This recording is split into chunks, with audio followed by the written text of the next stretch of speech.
Olá, meus amigos, sejam bem-vindos a mais uma aula ao vivo. Estamos aqui ao vivo na nossa quinta-feira, no dia 23 do 10, exatamente às 19 horas e 2 minutos, ou seja, 7 horas e 2 minutos, para começarmos a nossa aula número 98. Aula 98, avançamos, hein? Avançamos bem.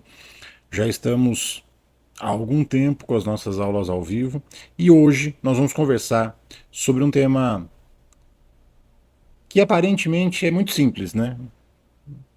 Às vezes as pessoas nem dão devido valor a esse tema, né? Quando a gente fala do tema da equiparação salarial. Por que ele é importante? Quando a gente fala em equiparação salarial, a primeira coisa que nos vem à cabeça é estabelecer o mesmo salário para quem tem a mesma atividade, né? Essa é a orientação elementar que a gente tem quando a gente fala de equiparação salarial. Então, para um trabalho de igual valor, corresponde um mesmo salário, um igual salário, né? Agora, quando a gente fala da evolução histórica, do que é equiparação, né, a própria evolução histórica do direito do trabalho, tem muita história para a gente contar. O papel da aula de hoje não é esse, a gente não vai falar sobre a evolução histórica. Mas a ideia essencial da equiparação salarial é para tentar evitar desigualdades. Historicamente, a gente sabe, na evolução histórica do direito do trabalho, né, no passado, não eram todas as profissões que eram valorizadas, não eram todas as atividades laborais que eram valorizadas. Enfim, a gente tinha uma discrepância em relação às atividades, né? Depois, continuou ainda desigualdades entre homens e mulheres. Nós temos duas convenções da OIT que falam sobre isso. A ideia, né, de estabelecer o mesmo tratamento independentemente do gênero.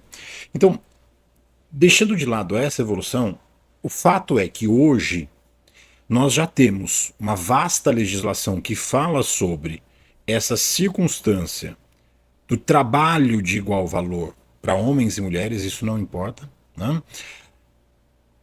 E aí a gente precisa analisar aspectos aí sim mais aprofundados. Óbvio que o nosso enfoque é falarmos sobre o trabalho e efetivamente a equiparação salarial entre todos os trabalhadores, homens, mulheres, não importa, na nossa legislação brasileira. Então, o que o Brasil fala sobre isso, né? Em relação, então, ao posicionamento do Brasil, né, nossa legislação brasileira, nós temos um dispositivo, um artigo, que é o artigo 461 da CLT. Esse dispositivo, de certa forma, é o roteiro essencial. Por isso que eu falo, parece que é simples, né? Parece que não, equiparação salarial é algo simples, é um artigo só. É verdade, é um artigo mesmo. Mas que tem um desdobramento prático muito importante. Em relação ao texto da lei, em relação à reforma trabalhista e em relação ao entendimento que o TST tem sobre o tema equiparação salarial. Em linhas gerais, eu gosto sempre de falar assim: para um trabalho de igual valor corresponde um mesmo salário, né? Mas isso vem descrito no caput do artigo 461 e no seu primeiro parágrafo, quando ele define o que é trabalho de igual valor, né? Então, olha só. Ponto essencial, o artigo 461 fala, sendo idêntica a função, então ele coloca o primeiro requisito. A função entre os dois tem que ser idêntica, a mesma função. Então, o trabalhador e o paradigma, né? Eu sei que nessa hora, que ainda não lembro da expressão, mas não tem problema nenhum, eu estou aqui para isso. Paradigma é espelho, é quadro de comparação. Então, o paradigma é o trabalhador o que deseja ter a equiparação, o equiparando, vai olhar para falar, não, eu faço a mesma coisa que ele, então eu tenho direito de receber a mesma coisa que ele.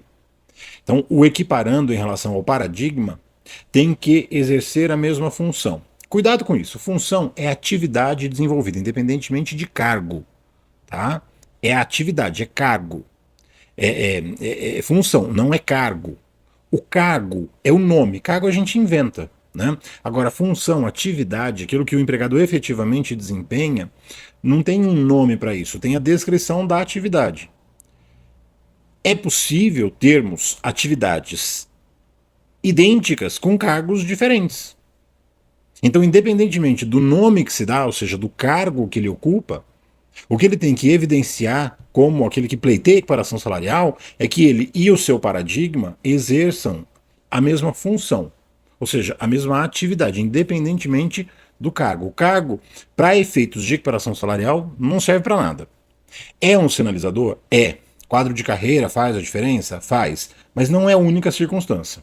Tá? Mas o primeiro ponto é esse, em relação à atividade desenvolvida, ou seja, à função. Ele fala: a todo trabalho de igual valor corresponderá o mesmo salário. E esse trabalho de igual valor tem que ser desenvolvido em relação ao mesmo empregador, no mesmo estabelecimento empresarial. Quando a gente olha para o texto da CLT, né, ele coloca: sendo idêntica a função, então o primeiro requisito é a função, a todo trabalho de igual valor. Em relação ao trabalho de igual valor, a gente vai olhar para o parágrafo primeiro. Ele vai colocar três, na verdade, outros requisitos quando fala de trabalho de igual valor. Tá?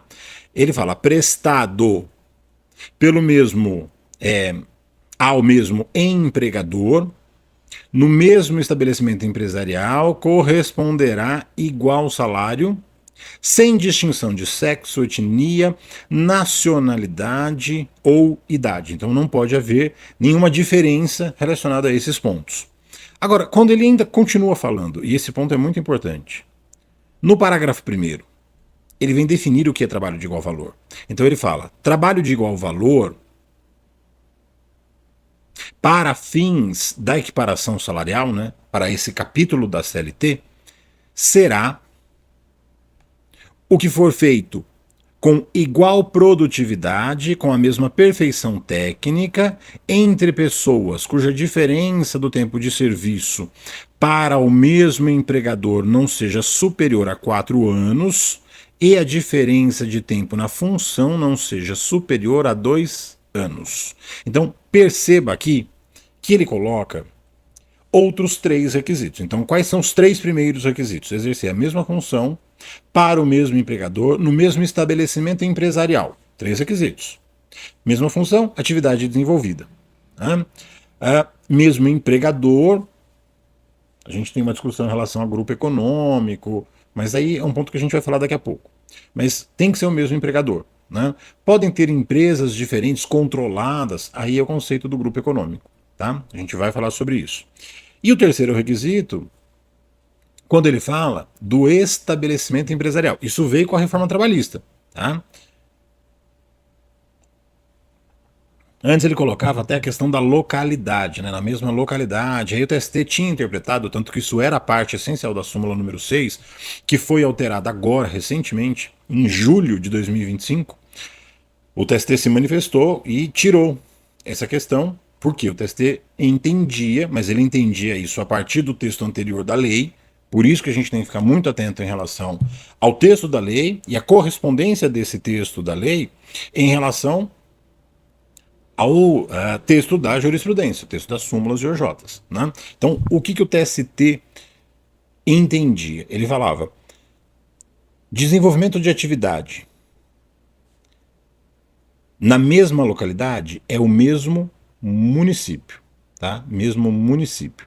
Agora, e se esses municípios pertencessem a uma região metropolitana? Ele até aceitava essa questão excepcional, tá? Hoje não tem mais nada disso, porque a reforma trabalhista trouxe uma novidade. Ela falou: o que se considera mesmo estabelecimento é o local onde ele presta serviços, né? Mesmo estabelecimento empresarial. E aí, os outros 3 requisitos envolvem critérios quantitativos, qualitativos e temporais. Né? Ele fala: um trabalho com a mesma produtividade, com a mesma perfeição técnica, com diferença de até 4 anos no emprego e 2 anos na função.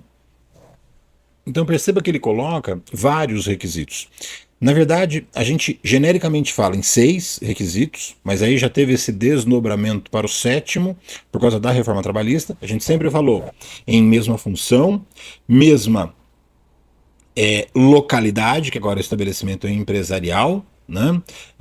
Para o mesmo empregador, com a mesma produtividade, mesma perfeição técnica, com diferença na função de no máximo 4 anos e no emprego com diferença no máximo de 2 anos, tá? Esses são os requisitos essenciais que a gente tem que definem, que dizem o que é a equiparação salarial, né? A equiparação salarial, ela vem através desse conceito. Quando o empregado e o paradigma desenvolvem as suas atividades nesse âmbito, nós temos o que é chamado de equiparação salarial, né? A gente tem o conceito efetivo do que é a equiparação salarial.